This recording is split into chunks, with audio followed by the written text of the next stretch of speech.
President Lyndon B. Johnson once summed up the general feeling about economists when he asked his advisors, "Did you ever think that making a speech on economics is a lot like pissing down your leg? It seems hot to you, but it never does to anyone else."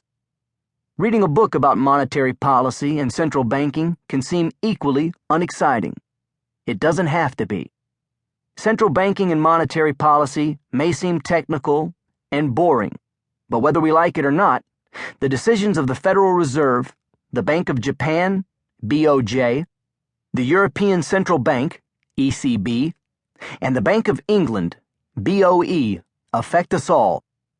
Over the next few years, they are going to have profound impacts on each of us, touching our lives in every way. They influence the value of the dollar bills in our wallets, the price of the groceries we buy, how much it costs to fill up the gas tank, the wages we earn at work, the interest we get on our savings accounts, and the health of our pension funds.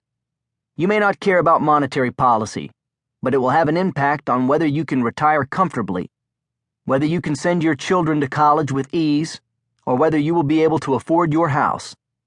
It is difficult to overstate how profoundly monetary policy influences our lives. If you care about the quality of life, the possibility of retirement, and the future of your children, you should care about monetary policy. Despite the importance of central bankers in our lives, outside of trading floors on Wall Street and the City of London, most people have no idea what central bankers do or how they do it. Central bankers are like the Wizard of Oz, moving the levers of money behind the scenes, but remaining a mystery to the general public. It is about time to pull the curtains back on monetary policy making. Even though they are separated by oceans, borders, cultures, and languages, all the major central bankers have known each other for decades and share similar beliefs about what monetary policy should do. 3 of the world's most powerful central bankers started their careers at the Massachusetts Institute of Technology, MIT Economics Department. Fed Chairman Ben Bernanke and ECB President Mario Draghi earned their doctorates there in the late 1970s. Bank of England Governor Mervyn King taught there briefly in the 1980s. He even shared an office with Bernanke.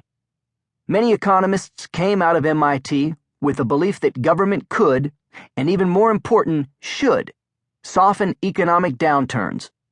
Central banks play a particularly important role, not only by changing interest rates, but also by manipulating the public's expectations of what the central bank might do.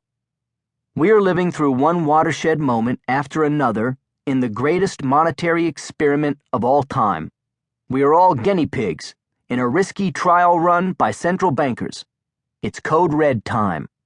Those of us who are of a certain age remember the great Dallas Cowboys coach, Tom Landry. He would stalk the sidelines in his fedora, holding a sheet of paper he would consult many times. On it were the plays he would run, worked out well in advance. 3rd down and long, and behind 10 points, he had a play for that. The code red policies that central bankers are coming up with more closely resemble Hail Mary passes than they do Landry's carefully worked out playbook.